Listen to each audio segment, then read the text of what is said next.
welcome to this edition of Real Talk. I'm your host, Melissa Mahler, and our guest today is Don Jones. Don is a Vietnam veteran, a recipient of the Silver Star, and he is one of the founders and the president of Nettalon. Hello, Don, and welcome to the show today. Hi, Melissa. It's a pleasure to be here. Yeah, thank you. I know that I've had the opportunity to look at some of the technology that your company and you personally have been involved in to help make particularly schools safer. And one of the main reasons that I wanted to have you on the show today is to talk about that in light of what happened in Orlando. As we all know, we experienced one of the worst terrorist attacks since 9/11 and one of the deadliest mass shootings. And when I was watching that unfold throughout the day and getting the updates, some of the things that you and I have talked about in the past just kept coming to mind. So stepping back for a second, I wanted to just maybe share a little bit, if you would, about your background, and then let's talk about some things that could be done to help protect us here in the States to start with. Okay, well, today, unfortunately, we shouldn't have to worry about being attacked in a public place, whether it's a club or a restaurant or a school or a college or a hotel or a mall. I mean, in a democracy, you should be safe in public places. There's a lot of gun violence in this country. A lot of it's gang related. A lot of it has to domestic violence, robberies. But in general, the great thing about living in a democracy in this country is that in a public place, you should be safe. I mean, if you send your child to school or you send your child to college or you're shopping at Walmart, the last thing you want to hear is that there's a shooting at that school or college or business, and all of a sudden you're on the phone trying to call your loved one to see if they're safe. So that's the dilemma that we face today, that whether it's domestic terrorism and now foreign terrorism has to be in that calculation. How do we keep people safe? And it's a big controversy. You have, of course, the gun controversy and whether you should carry or not carry. And the truth of it is that the 911 system was developed in the 20th century, and you make a phone call and you ask for help, and they ask you a lot of questions for actual intelligence. But if you're in a situation where the attacker is shooting, you only got potentially seconds and maybe just a few minutes to live if you don't get rescued. So how do you change that paradigm? How do you get law enforcement who's going to make the rescue into the incident much sooner? And that's what we focused on at Nettalon. Right. One of the things in particular that I wanted to talk about is in listening to the news coverage, there was a delay that happened from when the shooting first happened at around 2 o'clock till when the police actually could enter and then engage with the shooter again at about 5. And the reason I'm bringing that up is because that's a unique aspect of some of the paradigm shifts that can happen so that there is a quicker response time. And I want you to talk a little bit about that, and let's talk about what happened in Indiana. Okay, so we've designed a system that would connect, whether it's a school or a club or a restaurant, but let's take the Pulse Club since that's the focus here. The facility would be connected directly to law enforcement dispatch. And in the facility, the Pulse management and the security personnel in that facility would all be wearing a wireless fob. And if shots were fired like they were Sunday morning, then a press of that fob would put the facility in alert. We'll talk about that more in a second, but would send a signal right to law enforcement that the Pulse Club has a life threat situation developing. So it's 1 second. So the guy just shot, and so presses on the fobs, multiple people pressing, it doesn't matter. but it's redundancy, right? And so you got multiple people pressing, and law enforcement knows that they've got an incident right away, and they have access to live video right away. And in the Pulse Club, when you press that fob, smoke-based countermeasures would launch from the ceiling. And within seconds, the shooter could not see his hand in front of his face. So he doesn't see the target. So at the same time as the countermeasures are being fired, there would be strobes and horns and an announcement over the PA systems. Everybody get down, stay down, countermeasures are being fired, stay low, don't move. In the meantime, the shooter is discombobulated, not knowing exactly what's happening, and then you can, there's a lot of ideas for how you would respond on the security side. Personally, in a club like that, I would have officers trained with weapons, and they have a chance at a clean shot because all the victims are down on the floor. The shooter is trying to figure out what's happening to him, and you could end the situation within a minute. That didn't happen in today's world. Most of the victims were shot, I believe, I believe it'll be proven that in the first 10 minutes, most of the victims were shot. Police didn't make entry until, I think, after 10, but we'll see how that plays out. They engaged the attacker. He retreated to a restroom, and then he found something like 30 people hiding in the restroom. So that's how they became hostages, and then a few more died in that restroom. So it's a different situation. The other part of this thing that we, in our system, we advocate is safe havens in the facility. So, for example, at the Pulse Club, again, I don't have the floor plan, but for example, the bathrooms could have been safe havens. And they would have had a ballistic door. It looked like a wood door, but it's a ballistic door. It'd be electronically controlled. A staff member would have manned it. People to come in, the door to close, it would have locked, and they'd have been safe. And there's a signaling station in that safe room that tells police we're safe, here's our wounded. And police would be able to communicate to that safe room by audio and video and know what kind of wounds and so forth. So we're making a building smart in terms of the intelligence going to law enforcement, and you have to provide victims safe havens to retreat to. Everybody's trying to, save themselves. Everybody wants to live, but today it's run, hide, or fight. you try to run, you try to hide, hope that the shooter doesn't find you, and then they tell you last resort is you fight. But that doesn't work out very well unless the shooter's changing magazines. Well, I think the important thing is that this isn't hocus pocus. This is something that actually is been implemented, and I believe that it's Southwest High School in Indiana that you've actually deployed this system within the school. Right, Melissa. It's Southwestern High School. It's the Indiana Sheriff's. The way it started was the Indiana Sheriffs discovered our technology. We partnered. We put our technology in the school. It's connected to the Shelby County Sheriff's Dispatch Center, and we did the training and so forth. It became the Indiana Sheriff's Best Practice Solution, and was the basis for a bill introduced into the Indiana legislature, which now is passed into law, which is advocating a uniform standard, a minimum standard for all schools and colleges in the state of Indiana. And so Indiana is moving to a standard. They're the first state in the nation to do so, very much like the fire world, where in today's world we have every public building, commercial building has to have a fire system based on specific standards for alerting, for smoke detection, and for water suppression. And I think that Indiana is going to be the pioneer for how this nation moves to a change in public safety. There's one school connected to law enforcement in the U.S. that's Southwestern, as you mentioned.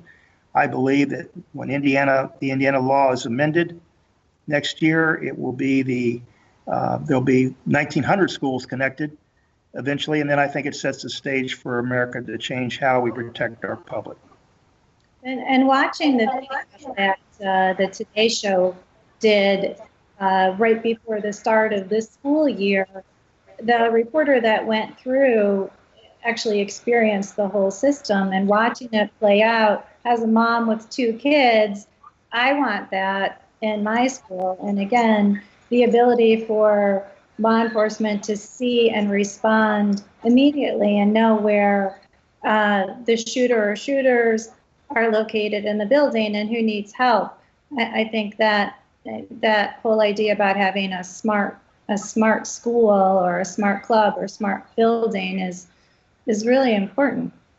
No, it really is, and there's so many things about it that I always wondered in Vietnam what I would do with my combat experience. Well, after all these years, it sort of paid off for me in the sense that I understand weapons effects and the vulnerability of victims in the space and the structure, and so the alert's critically important, and the way it is in Southwestern, every classroom has a strobe and horn, every hallway.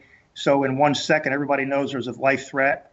If you look at all the active shooter, the mass murders, Virginia Tech, Columbine, you look at them overseas in Finland and Germany, Sandy Hook, the shooter gets into a classroom and your mass murder happens. And so our doors are designed to prevent a breach. They're ballistic, so you're designed to keep the fewest number of rounds possible going into the classroom. If you noticed in the video, there's a red line in the classroom. It's mentioned briefly, but that red line is out of the shooting fan, out of the direct fire fan, and so the kids are not going to get hit by direct fire. That's important. That's not taught today. I mean, so there's a lot of things in there. The ability to locate the shooter, the ability for law enforcement to fire the countermeasures. All the countermeasures cover the classrooms. So in today's world, every school is a soft target. The children are very vulnerable. Most parents and mothers and fathers don't know that all you have to do is every school door has a vision window. All you have to do is break out the window. Fire code requires egress from the inside. So all you got to do is reach in, open the door, turn the handle from the inside, and the shooter's in the classroom. Every classroom is a potential slaughter pit. And it's just seconds. And the cafeterias all have glass. So what if the shooter attacks from the outside? What if he breaks the window and just shoots from an AR-15 from the outside? So having standards that address these vulnerabilities and to have it accomplished through community-based funding, which is a very small amount of money per month, and take the government out of the equation is going to change America's children's safety. With the change in how these attacks are happening, and you mentioned schools, but in other places, how is this technology, the idea of having smart buildings and this connected law enforcement helpful?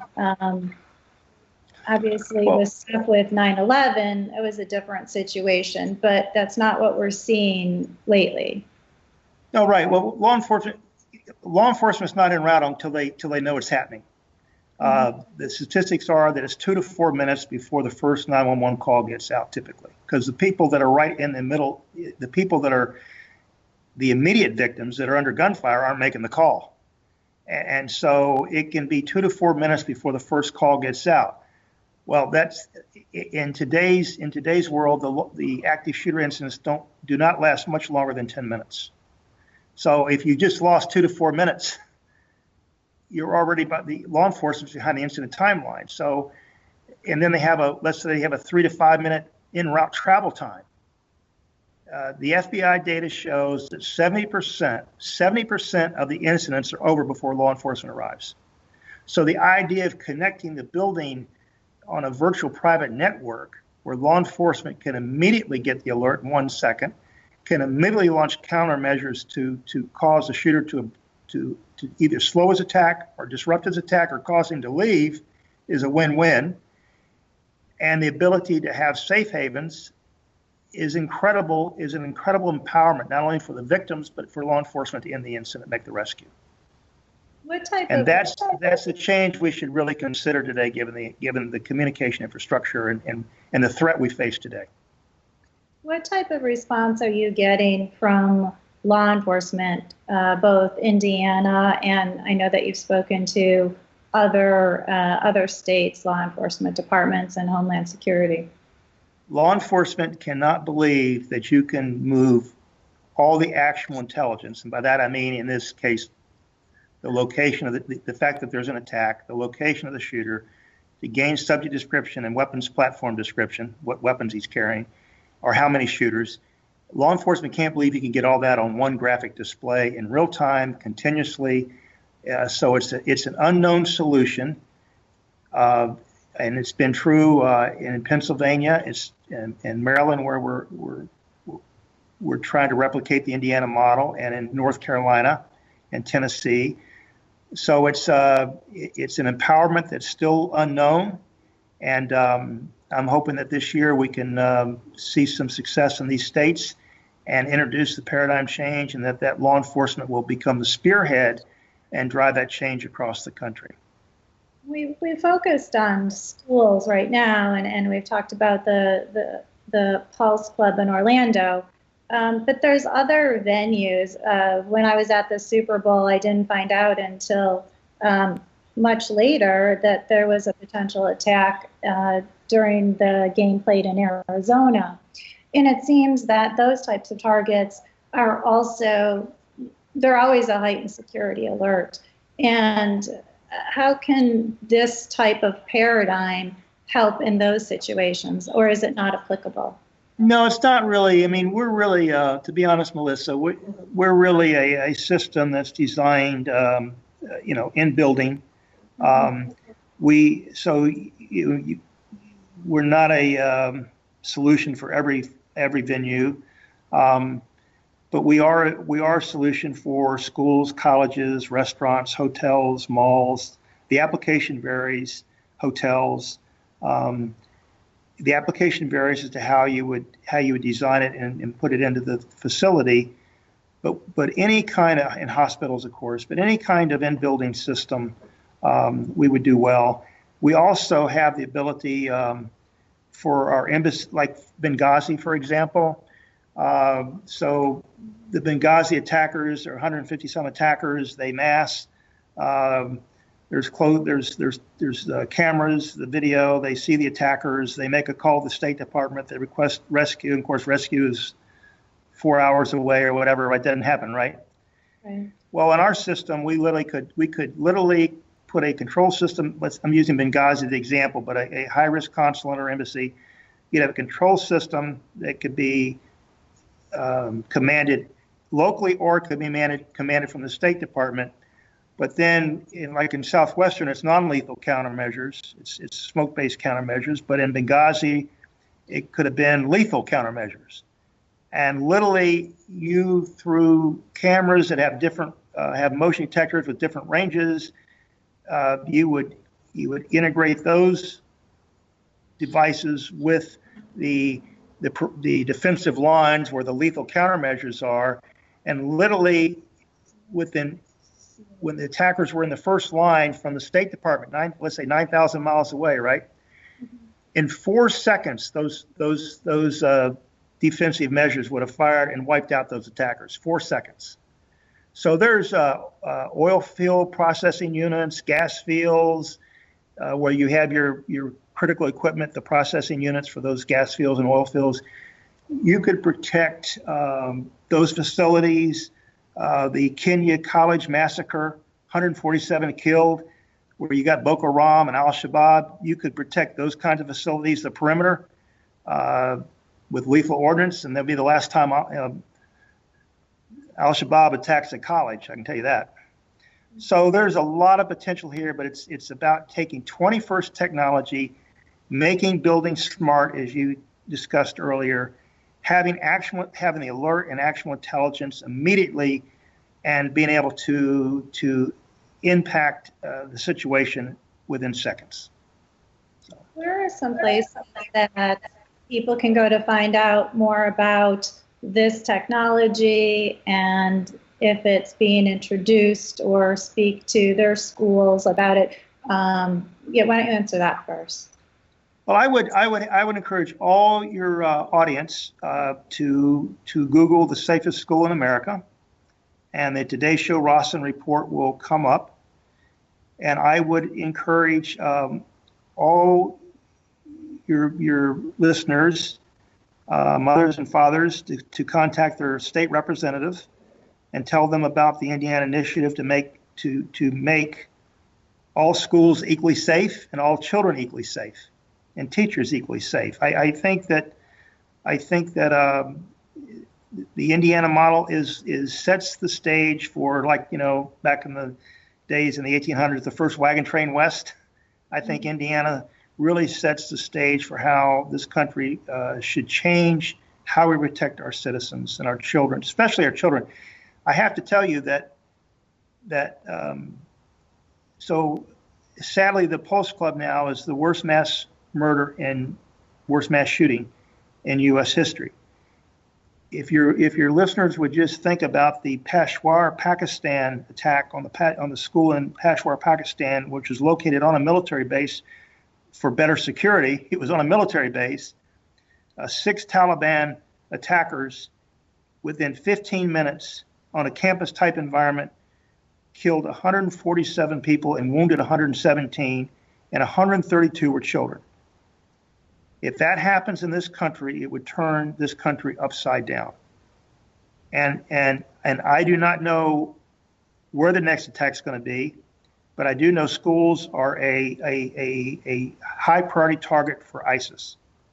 And so I would encourage everybody to understand we are under a different threat. We're not in a safe world right now, sadly. And we got to change. We got to empower law enforcement. We got to harden our buildings, our schools, and we've got to give law enforcement the tools to make a successful rescue. Well, and I think too, the message here is, and everybody knows that the world is changing. There is concern about safety, but that there is things that we can do to protect ourselves and to protect our children and have a safer environment by utilizing this smart technology. Go ahead. I'm sorry. Go ahead. What are some things now that people can do in places that don't have this, which is the majority at the moment? Well, what I would do, quite honestly, legislation is a powerful tool. You have to understand that in this world today, I'll use Indiana for example, but Indiana's actually one of the better states. But Indiana has $10 million set aside for matching grants for schools in Indiana, school corporations in Indiana. There's 1,921 schools. There's 394 school corporations. $10 million. If you do the math, if every school got an equal amount of money, it's $21,000, which isn't a lot of money to change anything. And I think that the quickest way to completely protect our children, and recognizing that this threat from ISIS and Taliban and so forth could go on for the next 20 years, the quickest way to get all schools equally protected is the Indiana model, which takes the funding out of the government. It's community-based funding. The Indiana law, when it's amended next year, I'm assuming it's going to be amended, but when it's amended, it will give school corporations the authority to levy a school safety fee on taxable parcels. And with our, again, we're just a private company and we offer a solution, but our solution, if we offer it into a community, the Indiana law says the fee can be no more than $10 and no more than for 60 months. And in the districts that we've run some numbers, it's less than $10. It's $5 or $6 or $7 for a taxable parcel. So if you own a home or you own a business or you own land, that's not a lot of money. And literally every school could go under, it would be an infrastructure change in public safety overnight. Every school could undergo a retrofit, just like they did for the internet, as the internet changed, and every school could come online and be safe within a couple years. Now, obviously, the security industry would have to respond to all this. You'd have to have and they would, because there's obviously money to be made. That's how this country works. But every school could be protected literally within a couple years or less. One of the things that you were talking about in prep for our show today was that in school districts, the level and what measures are taken for safety is decided almost arbitrarily by the superintendent. So having a system in place that's put in partnership with law enforcement, as a mom, seems to be a big advantage. Well, today, the school superintendents are not, they're not, they all have different levels of experience, but they don't have the level of, they don't have the law enforcement experience, and law enforcement's the ones who mitigate the incident. And what they do is they hire security experts to come in and advise them and do an assessment. And you get an assessment, and then you only have so much money, so you do what you can, and that's it, right? I mean, you protect one barn door, but then there's 8 others that are open, and the children aren't any safer. And for example, in Southwestern, the elementary school, which we haven't done yet, when a security expert did his assessment, he never even mentioned the fact that in the elementary school, all the walls were soft; they weren't cinder block, and they were wallboard. Well, bullets are going through that wallboard. So what's the use of putting a ballistic door and you don't reinforce the walls? I mean, the problem is there should be standards that are defined by law enforcement, and that every school should have at least the minimum.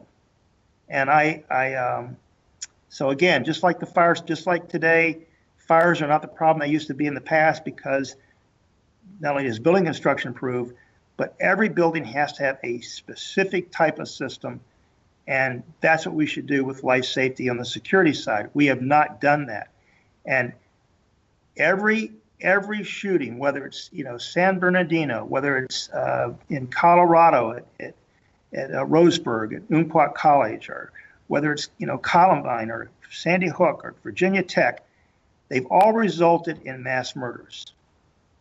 And so, and the phones ring, parents are calling, and the child is dead and the phone isn't answered.